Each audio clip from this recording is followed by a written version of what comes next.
Betterment feature allows you to add additional items onto an insurance ticket that will be billed through EDI.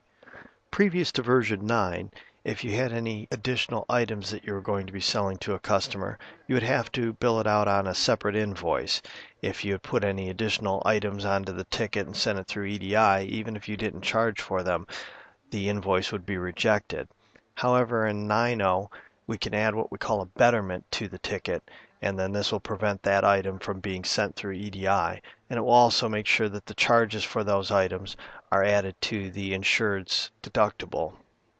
So let's go ahead and take a look at the example I have on the screen here. We have a ticket here for a State Farm job. The customer has a deductible of $250, and we've added an item on the bottom of the ticket there for some wiper blades, and those wiper blades are $19.95 each, and we've got two of them on there. So now what we need to do is we need to add a betterment onto our ticket for the total amount of those wiper blades. So we can do that one of two ways.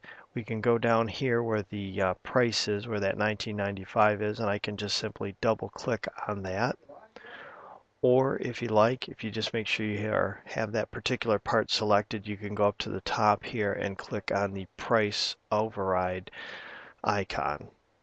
And then once you're in the price override section, you'll see down at the bottom there's a section for betterment.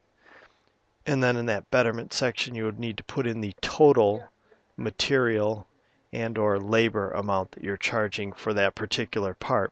So on this part, the quantity is actually 2, and we have the price at $19.95, so the total is $39.90. So we need to actually put in that total amount, just the $19.95. So we're going to put in the $39.90, and there is no labor on there. And now we'll just choose OK. And now you can see over in the totals in the box on the right, the betterment depreciation is showing the $39.90. So now because of that, that amount is going to be charged back to the customer, and any tax on that item will also be charged to the insured customer.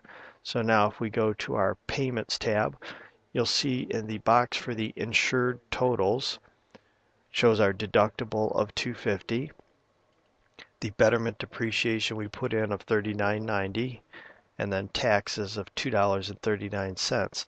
So now when we collect the deductible for this job, we'll also collect the $39.90 plus tax. So we're going to be collecting a total of $292.29.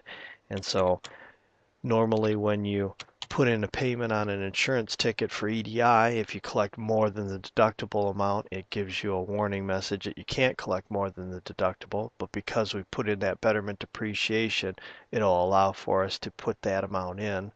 So now we'll go ahead and save this as an invoice.